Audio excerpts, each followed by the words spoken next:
एटा को कलर पिला माने गोलापी गोलापी को इंग्लिश रे कह जाए पिंक कलर को कलर पिंक कलर अच्छा एटा को कलर धड़ा धोला धोला को इंग्लिश रे कह जाए कोन कह जाए व्हाइट ठीक अछि व्हाइट कलर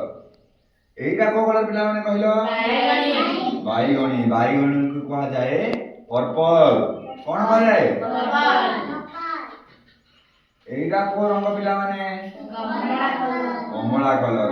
आपको इंग्रजी रे कह जाए कोन कह जाए ऑरेंज कलर एटा को कलर पिला माने सबुज सबुज को इंग्लिश रे कोन कह जाए ग्रीन बहुत बढ़िया एटा कोन पिला माने येलो हलदिया येलो आपको ओडिया रे हळदिया येलो कह जाए ठीक अछि एटा को रंग पिला माने एटा नीला नीला आपको कोन कह जाए ब्लू एटा को रंग पिला माने नाली नाली को इंग्लिश रे कोन कह जाए रेड एटा को कलर पिला माने कला कलर इंग्लिश रे ब्लैक